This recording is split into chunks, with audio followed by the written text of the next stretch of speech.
All right, this is that moment of truth where I wait for everything to wake up. I wait for it to wake up. YouTube is waking up, but not quite. Rockfin, where you at? Who's gonna win? Is it gonna be Twitter? Always wins. Twitter always. It's a battle for second. Oh, I think Rockfin won. Yes, Rockfin won. Ha! Yeah. You guys know I like it when Rockfin wins because I don't like YouTube. I do not like. I love all of you who watch on YouTube, but YouTube, the platform, I don't care for. You guys know that, but I am proud to report that Rockfin won today. Good job, Rockfin. Bravo. Shout out to everyone. What's up? Wow. Let's start that again. Boy, it's Monday. What's up, everybody? Good afternoon, good evening, good morning. If you're, well, actually, it's afternoon everywhere now. We're starting a little later. You get the idea. And to everyone in the future, how's it going? Shout out to everyone who makes this show possible. Our friends over at Indie Left. Indie Left is a platform to find all the content creators and streamers and article writers you know and love. What they do is they curate a big old list and they update it twice a day. So it's a one-stop shop for all your independent news. To find out everything they got going on and to subscribe to their Discord community, check them out at independentleft.media. So as you all know, it is Monday. And usually before Thursday on a Monday, Tuesday, or Wednesday, I do my interview show for the week. And this week is no different. I am super excited to talk to this guy. He has written a lot of books. I read a few of them, and he has a new one out that we're going to talk about some today. He is a veteran writer and activist of the left. He co-founded South End Press, Z Magazine, Z Net, and the Z Media Institute. Over 20 books and hundreds of articles are under this guy's belt. So please, without further ado, join me in welcoming to the show, Michael Albert. Michael, how are you? I'm okay. Thank you for having me. Absolutely. So let's get right into it. One of the things you talk about is what you refer to as a desirable society. What is a desirable society? I guess it's a society in which the institutions of the society are so structured that they let people, to quote the U.S. Army, be the best they can be. Uh, uh, what you want is a set of institutions which allow and even facilitate the values that you aspire to. So people controlling their own lives and enjoying equitable circumstances and having solidarity with one another. That kind of thing. You want the institutions to be consistent with your aspirations. And various people have put forward various proposals for what that might look like. What is participatory economics? Well, participatory economics is a vision, not a blueprint, but a kind of a scaffold of key components, or at least what I think are key components, for an economy that would have those attributes that I just said, an economy that would facilitate people controlling their own lives with appropriate say over decisions and with solidarity with others and with an equitable distribution of circumstances and material well-being and so on. So it's an alternative to capitalism because capitalism doesn't do any of that. And it's also an alternative to what has gone under the label 20th century socialism, uh, which I call something different. I call it coordinatorism. And the reason I call it Hmm. that is because I think there's a class, we're talking about an economy now, there's a class between labor and capital in capitalism, like in the United States right now, a class of people, about 20% of the workforce, who do empowering work, who do work which enhances their confidence, their access to information, the information that they have on hand, their skills, their connection to daily decision making and the like. And then there's about 80% of the workforce that does disempowering work, that does work whose tasks are, in fact, reduce one's knowledge, uh, uh, narrow one's scope, take away one's confidence, de-skill, and so on. And in my view, the thing that has been called 20th century socialism got rid of owners, got rid of capitalists, and that was a step forward, to be sure, absolutely. But that other group, that class between labor and capital becomes the new ruling class. So out with the old boss, in with the new boss. The new boss is a much larger group of people, 20%, roughly speaking, differs in different countries, who are occupying empowering positions. They are the doctors, lawyers, engineers, managers, planners, in the case of central planning, uh, who have more power and who accrue to themselves more income and more status and so on. So, participatory economics is really a set of key institutions, not very many, 4 or 5, depending on how you count, um, that I feel and that other advocates of the model feel are necessary if you're going to have an economy which is classless, which is self-managing, and so on. So it's an alternative to both those kinds of existing economy. So would you encounter somebody who's maybe never read anything you've written, and this Is I this such a all person? It's not hard for me to encounter such a person. All I have to do is go outdoors and walk in any direction. Fair enough, but when you encounter someone who's maybe not been introduced to anything like these ideas, who only Sure. knows the contemporary American society that they have lived in for their entire lives and have existed in for their entire lives, as we've all had. I mean, we've all had Yeah. to, we all have to kind of make these compromises we don't want to make for survival's sake. Um, how do you break the ice on trying to turn them on to a new way of seeing the world around them and how to run Yeah. that world? Sure. It, it's interesting. When I was a kid, basically, when I was, back in the late 60s, early 70s, that same question, the answer to it was uh, you had to address the existing system and make a compelling case that it was flawed. Because people actually believe. My generation, when I was a kid in high school and on the way to college, we believed that corporations were entities that existed to serve the population, that the government was a highly democratic, participatory entity that was for the good of the people, that doctors were interested only in healthcare, that and on and on and on. And then we went to school and we encountered the civil rights movement and the anti-war movement, and we discovered that things were different, and we went berserk, more or less. And that was the 60s. It's different now. Now, I think, not everybody agrees with me, but I think everybody knows everything is broken.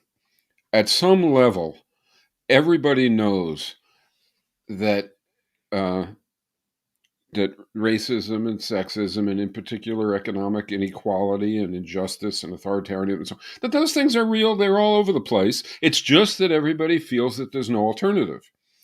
Mm, So whereas then we had to organize by making a case against, say, the war in Vietnam or racism in the South and so on, now we have a different task to get people, or to provide people with something that's going to cause them to move and to become aroused and to try and change things.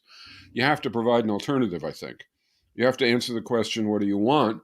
And it has to appear both viable and worthy. And because the obstacle to change now isn't confusion about whether things are just. Everybody knows things aren't just. It's confusion about whether or not there is anything other than what we have, right? So my answer to you is that I would have to talk to a person. Um, depend on context, depend on a million things. But the case I have to make is to present possible ways of organizing things that are superior to now and that deliver what people, I think, would uniformly say is much better if they believed it was possible, right? So there is no alternative. Margaret Thatcher's formulation, she was right. She's no dummy. That is the foundation upon which modern society rests. The belief in the population that there is no alternative, and thus we have to put up with it, and we have to make the compromises you talked about, and we have to bear all the injustices and the indignities and everything else because there's no alternative. So my inclination has been to think that we have to generate clarity about an alternative, get shared alternative in the minds and the hearts of lots of people. And then then we're in a position not just to sort of protest every now and then, but to seek something new. When people come at you with things like, I mean, and this is just a very common one that I've heard before, that you've heard before, something like, well, if there wasn't high incentives, nobody would be a doctor. How do you respond to that? I mean, I know you've gotten that a million and one times, and I want your answer. It's I don't know whether you asked that question because you read the book, because I have a story that I tell about that. Often I speak to university audiences, and I've talked about economic vision, and so that question comes up. And so I say, okay, I pick out two. I ask if anybody's pre-med, first of all. And if I have somebody pre-med, I use them as one person and another person. And I say, we're going to do a little thought experiment now. Let's make believe you're just getting out of high school, and we're going to test the incentive argument. So you're just getting out of high school, and you can either choose track one, college, graduate school. What do you call the early stages of being a doctor? I can't believe I can't come up with the word. Pre-med. Intern. No, so you're already past pre med, and Oh, then you're past it. then you go to medical school, and then you're an intern, and then Mm. finally you're a full doctor. Residency. Your Okay, residency. Yeah. residency. So that's one scenario, right? And that scenario, we're told we have to pay you, let's say, $500,000 a year to get you to do it, because you need a real incentive to do that. And the other scenario is, instead of going to college, you go straight to the coal mine or to flipping her burgers. And instead of going to medical school, you keep flipping burgers, or you switch jobs, but you're doing a comparable job. And instead of becoming an intern, etc. And then I say, okay, I'm going to start lowering your salary to the pre-med student. I'm going to say, I want to know when you're going to get off your path and go on to that other path, to test whether the incentive argument is real. And I say 500,000, 400,000, 300,000, 200,000. I have never done this and not gotten the same result. As we get down around 100, the person says, I don't know how low I can go and still survive, because I'm not going into the coal mine. I'm not going into the rote, repetitive job in which I have no dignity, and I'm, I'm not doing that. I want to stay over here and be a doctor. It doesn't matter how low you go, as long as I can survive. And what we discover, and you can do more thorough experiments to experiment with it, is you need incentive to do that which hurts, right? That you need an incentive to do what? To work longer. You do need an incentive to work longer, to work harder, and to work under more onerous conditions. That you need an incentive for. But in our society, in fact, the harder the work, the more onerous the work, the longer the work, the lower the pay. And that's because we don't have a system which rewards effort and sacrifice, or something like that. We have a system which rewards bargaining power. And the reason why your situation at work is more onerous, longer, and less paid is because you don't have much bargaining power. The doctor, on the other hand, has a lot of bargaining power. And the doctor gets a high income not because you need it to entice them to be a doctor, and not because even of the amount that they contribute. They get it because they have the power to take it. We live in a system in which remuneration is by and large a function of bargaining power. One more little story. Al Capone, the famous American criminal, was once asked in an interview, literally in an interview like this. He was asked, how do you feel about America? And Al answered, I love America. I absolutely love America. And the reason I love America is because in America, you get what you can take. Al understood economics better than a lot of economists. So Al was saying, in the United States, bargaining power determines income, and Al, being a thug, believes in a bargaining power approach to income. So you asked about participatory economics. One of the things that participatory economics it does is it says, no, we shouldn't reward bargaining power. We shouldn't even reward, let's say, genetic endowment. right? So genetic endowment. You're born with a big brain. You're born with great musculature talent, right? You're born with reflex. You're born with things which are valuable or worthy or good things to have to contribute to society. Should you be rewarded? There's no incentive effect. You can't pay me to have better genetic endowment, right? There's no incentive effect. Again, and it's a myth that people are rewarded for that. So LeBron James earns, I don't know, let's say $20 million a year. Is it because of his genetic endowment? Not really. It's because of his bargaining power, which depends in part on that genetic endowment. But it's his bargaining power that gives him all that income. And does he get paid? Another possibility. And many socialists like this idea. You should get paid for the amount that your work contributes to the social product, which people then enjoy, right? That seems like a good idea.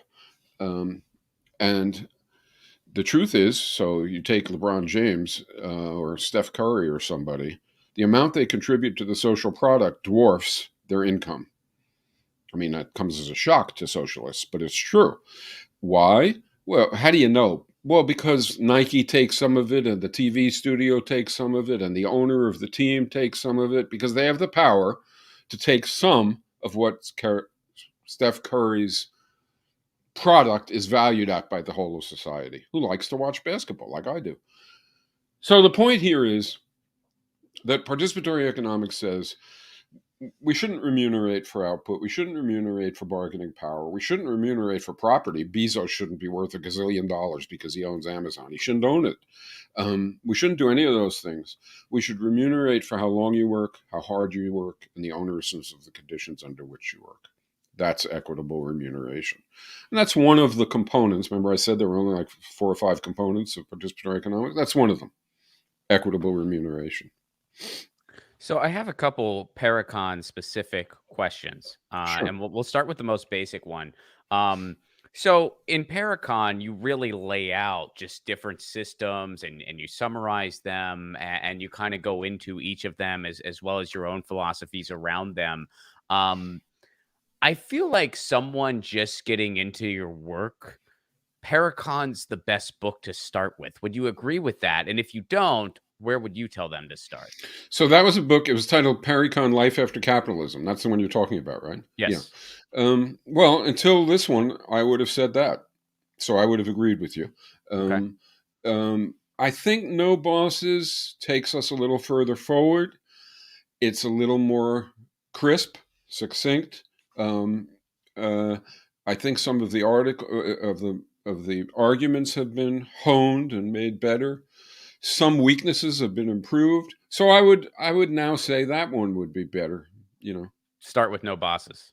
I would say so. Okay, cool. Yeah. So here's another Paracon specific. Now, full disclaimer, it's been a little while since I've read Paracon. Okay. And well, and this The was truth is, it's been a little while since I read that book too. fair enough. We'll both do our best, but Wait, there was your sound one. just went off. Oh, can you hear me now? Can't hear you. You can't hear me. That is weird. Now you're back.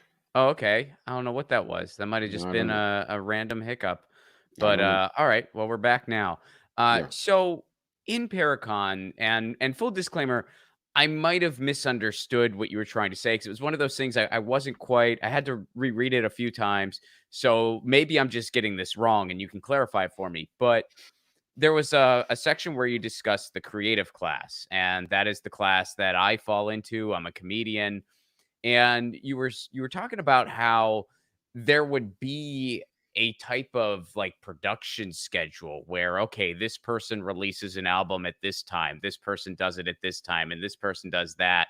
um can you go into detail about that? Like is Yeah. that, I don't did I remember that, but misunderstand something? I think maybe, but maybe I miswrote something too. That's another possibility.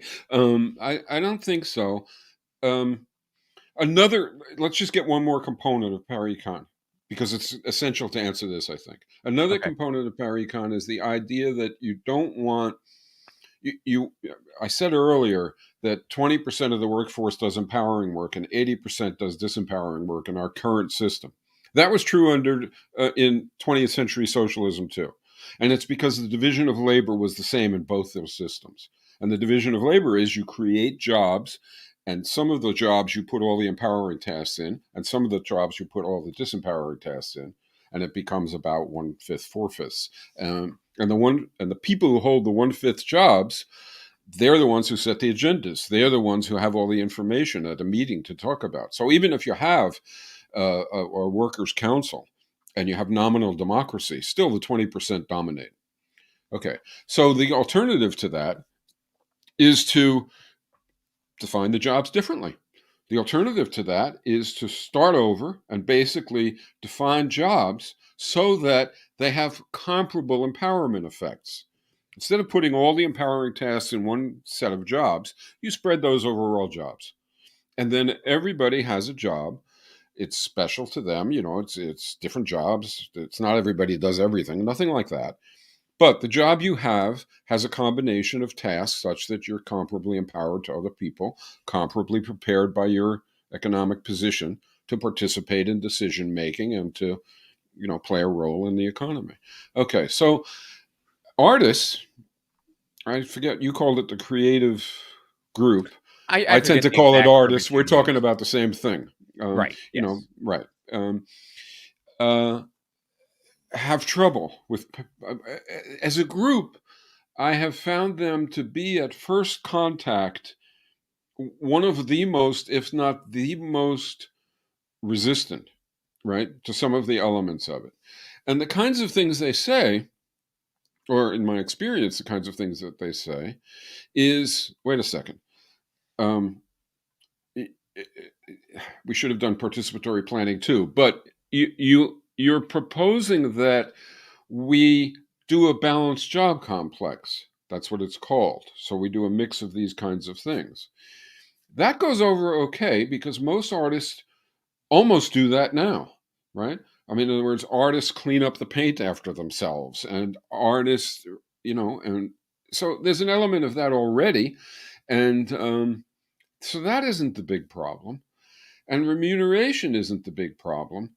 But the thing that becomes the biggest problem is they say, we're creative. We are generating stuff in this special creative way. And the idea that the public should have an impact on our activity and whether our activity is deemed worthy or something is anathematized. And my answer to that is to say, well, first of all, in the current system, the people you have to convince are the people who own the studios and the stations and so instead of having to appeal to the public, which is what they're envisioning, you have to appeal to capital. You have to appeal to owners. You have to appeal to elites. Well, it seems to me that's much worse already. But the second difference is the way participatory economics works. Let me use a factory as an example. I'll come right back to, I promise, artists and creative people. Sure. So we have a factory that produces bicycles. It's got self-management, meaning it's got a workers' council, and the workers are in charge inside the factory. But they don't get to just do anything they want willy-nilly. They can't. It doesn't do any good to produce bicycles nobody wants, for example. It doesn't do any good to produce bicycles that are so fine and so artistic and so wonderful, but nobody wants them. That's not socially useful. So they have to do socially useful work. And socially useful work is work that is deemed effectively by what's called an allocation system to be socially valued. And that's appropriate. It's not appropriate that people should get a share of the social product for being wasteful, for producing things that nobody wants. In other words, for using inputs to no good end. That's not good. So you want an allocation system which causes it to be the case that workers' council is able to make decisions over how it works and how it organizes itself and its daily activities and so on, but in light of a larger set of agreements, basically, about how many bicycles should be made and about what kinds of bikes people want. Okay, so now switch back to artists. The artists get nervous because they think, wait a minute, the public is going to decide what's good art, right? That makes me nervous. For some reason, it doesn't make them nervous that the head of Paramount Studios is going to decide what's good art, but we'll set that aside. And that's actually not what happens in participatory economics. The public would decide we want so much art. That is a public kind of thing, right? And if nobody wants any, that's the way the cookie crumbles. Now you're going to be reduced to doing comedy in your spare time in your house, but not as your job if nobody gives a shit about comedy. But if the public says, we want so much comedy, we want so much music, we want so much novels, blah, blah, blah, right? Now, the people who, I want to get a job as a comedian, or I want to get a job as a novelist, say, right? Mm-hmm. With a balanced job complex, because that's part of the system. What do I have to do? Well, I have to apply not to the owner of Paramount, but to the Workers' Council of Writers or comedians, right? The person who I have to convince that I'm a worthy producer of the thing that, they're supposed to be producing is the other people who work there, right? That's who I have to convince. So the trade for the artist is from owner or elite to fellow artists, right? As far as assessing them, their capacity and their worthiness to be contributing. And then artists will sometimes say, yeah, but a lot of art needs to be innovative. People don't know it in advance, and people don't, right? And but they confuse the truth that they're creative with the assertion that they're alone creative, right? Mm-hmm. Science does things which people don't know in advance. Almost everything does, all right? Designing of a new bicycle, right? You don't know in advance. So what you have is that the public is basically smart enough and educated enough, and that's what happens in a participatory economy, to know that it wants innovation, to know that it wants research, to know that it wants art. It wants novels, it wants movies, it wants all the things, And then the artists are the ones who are determining who is getting an income for doing that in the art council. And if you have to prove yourself, if I want to be a novelist, well, they're going to say no, rightly so. And if I still think I'm good at it, I guess I have to do it on my spare time and try and prove to somebody that I'm good enough to be writing novels, which I'm not. So that's the thing, right? If it's just anything goes, anybody can do what they want, well then, I'd like to be the shortstop for the New York Yankees. The problem is I can't play shortstop well enough for that to be socially valuable. Mm-hmm. Except maybe as comedy. I mean, I might be able to compete with you as a comedian in that case. But other than that, it's worthless, right? So people have to be doing things that they do well enough, and so that the resources that they're using and the equipment that they're using and all the stuff that, right, is being used in a way which benefits society. Mm-hmm. No, that's interesting. And again, like when I read it, I may have like misread a few things, but I remember the part where you were like, artists get a little queasy with some of this. And I was like, well, I can relate because there's some of this where I'm just like, yeah, I don't know if that would work out. Because I feel like in many ways, we already are accountable to the public now. You bring up the big studios. You're talking about artists.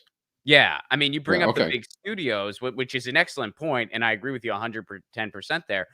But in many ways, we're already accountable to the public because, like, if I decide to go on tour and no one wants to fricking see me, the public decides we don't want to come to your show.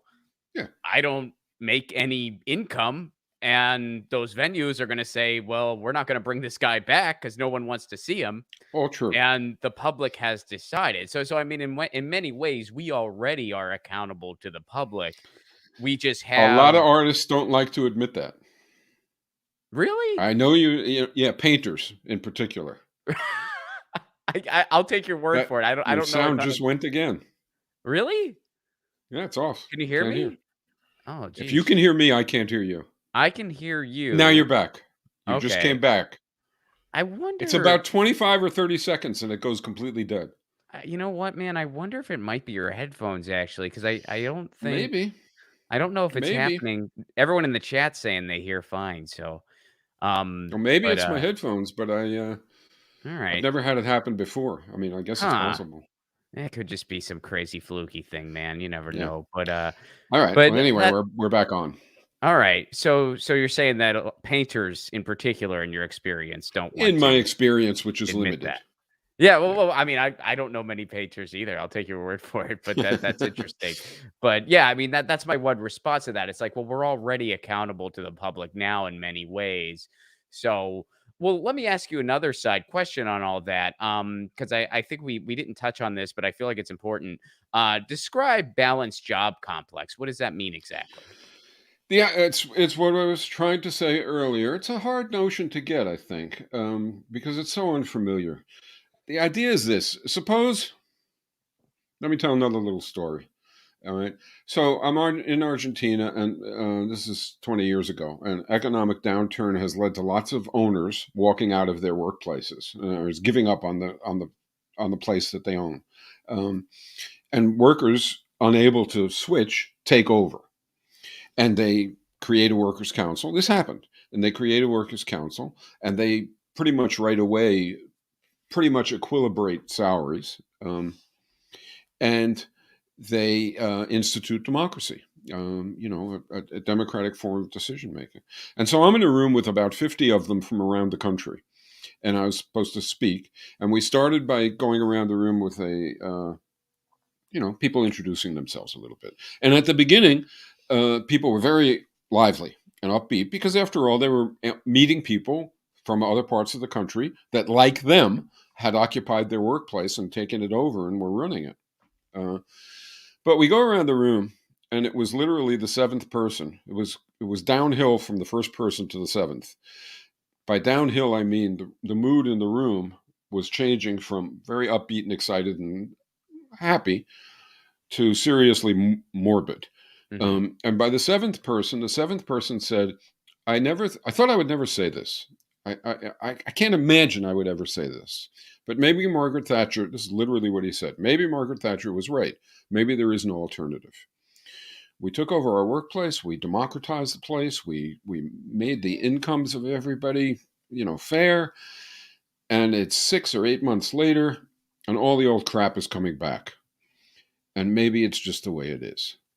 And so I stopped it then. We didn't go all the way around the room. And I asked them, when you took over the workplace and you changed to a workers' council and democracy, and you changed the incomes to make them more equitable, for the most part, in most of the places, they sort of equilibrated them. They made them almost virtually the same.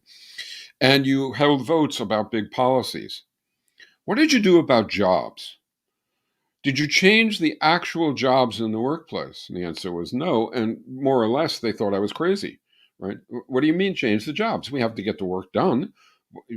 We, we had to fill the slots that were there. And so I said, well, I know that what you're saying to me is that you're sort of feeling and worried that all the old crap coming back was evidence that human nature sucks, and that the crap was a function of human intrinsic characteristics. I know you're saying that, but I'd like to suggest another possibility. The other possibility is that although you made all those wonderful changes, you kept the old job structure. And that means you had somebody become the accountant, and you had somebody do the engineering, and you had somebody do et cetera, et cetera. And you had most people, 80%, doing the same old work jobs they were doing before. And isn't it the case that when you say the old crap is coming back, what you're describing is a situation where those people doing those jobs that were earlier done by people who left are now done by you, are oppressive, that they're paying themselves more, that they're dominating the meetings, that they're setting the agendas?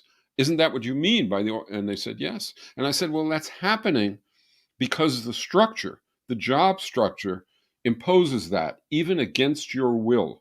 None of you wanted it. because they were all workers, all working class now, because the managers left also, right? So they had no inclination to go in that direction. But maintaining that old division of labor sort of forced them into that direction. Okay, so what would Thatcher say? Thatcher would say that's the way the cookie crumbles. You have to have those jobs. And moreover, Thatcher would say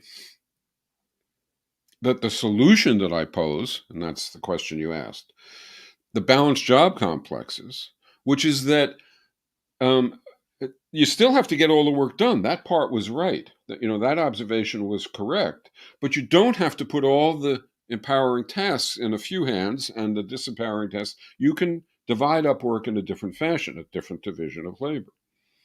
And you can have people who do, and you can have everybody do, a mix of responsibilities and tasks such that they're comparably empowered, such that 20% don't dominate 80%. And then Thatcher will say, no, you can't. And I would wonder why. And she would say, because people are incapable of it.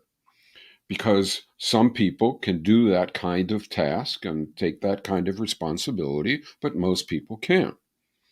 And so you asked, how do you respond to people? That's one of the big obstacles to believing in an alternative, right? A sort of a deep-seated belief that the hierarchy, that kind of hierarchy that exists, is inevitable because, once again, it's rooted in the genetic endowment of people. Some can do it, some can't.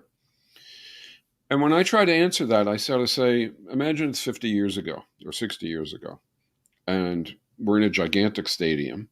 And in the stadium, we have every surgeon in the country. Every surgeon in the country is in the stadium. And I say, imagine you're looking around. What do you see? And everybody with just a little bit of thought quickly says, I don't see any women. I don't see any blacks. I just see all white men. And there's an occasional exception, but it's overwhelmingly that, and it's true. And moreover, what was the explanation? The explanation was white men can do it and the others can't. And why is the explanation compelling? Well, because it's a possible explanation.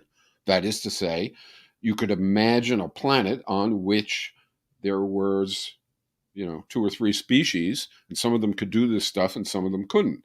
And so the answer to the question, why do we see only that species as surgeons, and would be that it's the way it is. But of course, it wasn't the way it was. It wasn't human nature. It wasn't a difference between black and white or women and men. It was institutional relationships which caused the result. How do we know that? Well, we knew it if we were observant and we were free of biases even then. But we know it now because over 50% of medical schools are women in the United States. And so, that's the end of the argument. There's no more discussion, right? And in fact, blacks are now represented in a higher percentage than they are in of the country. I'm pretty sure. I'm not positive about that. So that's one kind of argument or one kind of piece of evidence. Back to Argentina. When I was there, I was talking to a woman who remember, they kept the old job definitions. So she became the accountant or the financial officer for the factory in which she was working, which was a glass factory. Her prior job had been working at a furnace all day long. I probably would have lasted 20 minutes, all day long in front of this open furnace. It's just incredible, doing the same routine moves over and over again. Now she was essentially the chief financial officer. And I'm sitting and talking with her, and I said, what was the hardest thing to learn? What was the hardest step in making that transition? And she didn't want to answer. I think she was sort of embarrassed or she was, whatever. She didn't want to answer. And so I kept pressing. I said, well, was it to learn accounting concepts? No. Was it to learn how to use the computer? No. Was it to learn how to use a spreadsheet? No. Was it to, and I came up with 2 or 3 more, which I can't even come up with right now. And then I said, well, then what was it? What was the hardest thing to learn? And she said, well, I had to learn to read first. So the idea that the capacity is missing is no more true now of working people doing empowering work than it was true 50 years ago of women or Mhm. blacks doing empowering work. And the explanation is the same. The structures of society, the institutions of society, the places where we grow up, the schools that we attend, the way that we're educated, working people educated basically to endure boredom and take orders. Um, that's what the schools are for, to break off some people to be in the 20% and to cause the other people to be able to endure boredom and take orders, which are the two primary skills necessary to fill a working class job in the United States. So the the I mean, I guess I went on for a little bit more than I should have, but in any case, the answer as to what balanced job complexes are is they are an attempt to eliminate that class division between an empowered sector, let's call it, and a disempowered sector by changing the work structure. And of course, that implies changing the educational structure. You can no longer have an educational system which is, in fact, designed to generate 80% that will just obey orders and endure boredom, or maybe get upset, but not be in a position to do anything about it. You can't have that. You have to have an educational system that prepares everybody to do empowered tasks, because everybody's going to do some empowered tasks. Um, and that's the kind of logic that goes into the thinking behind participatory economics. Um, Trying to conceive of institutions to accomplish the values that we aspire to, like self management, classlessness, and so on. That's what's going on. These are heavy, heavy topics. And for everybody listening, Michael, thank you so much for doing this. In closing, why don't you give people a quick synopsis of the new book, No Bosses, and feel free to plug anything else you want to plug. Thank you. Uh, well, No Bosses has come out. It exists. It's called, let's see, it's called No Bosses, a New Economy for a Better World. And it does a much fuller job of making a case, but I think in the same conversational manner. It's not academic. It's not it's not full of obscure jargon or anything like that. All of which, by the way, I think is designed to appeal to the coordinator class and make believe you're in the coordinator class and obscure things to everybody else. This is the opposite. This is trying to make things accessible and clear.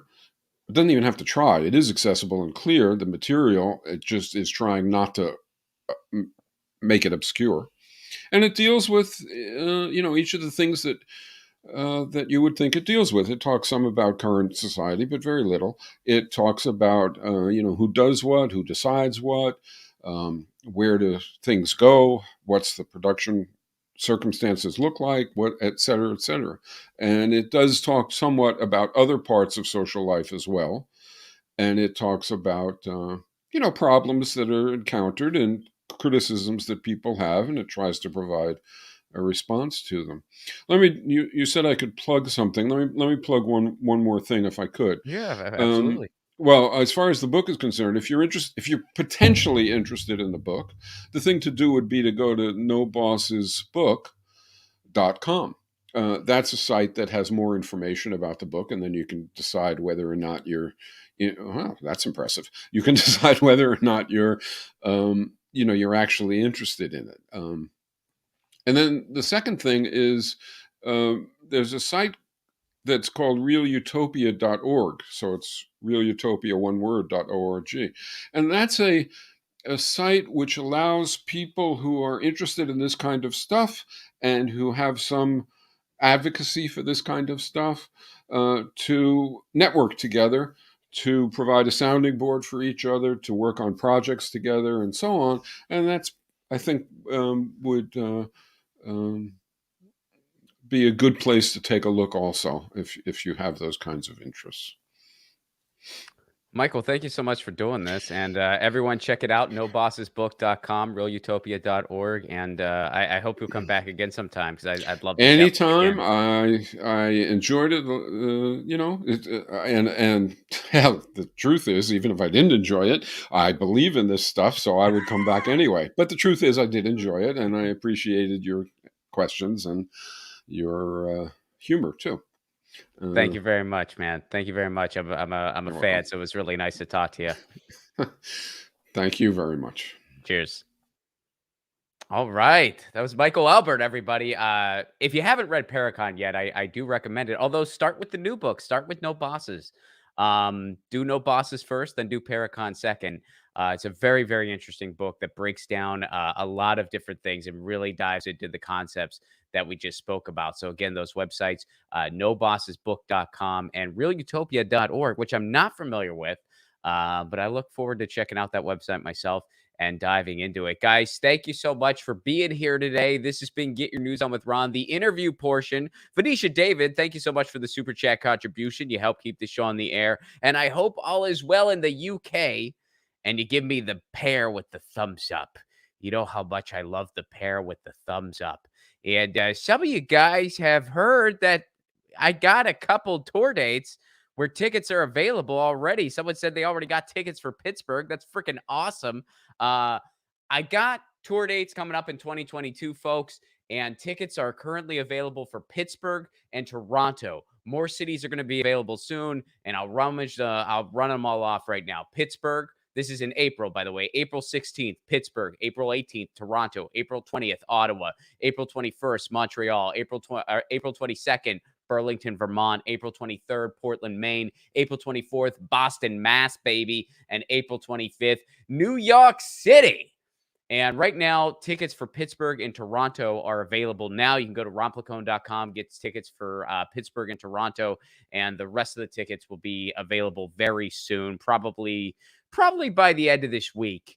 Everything should be available. But right now, Pittsburgh and Toronto are already up.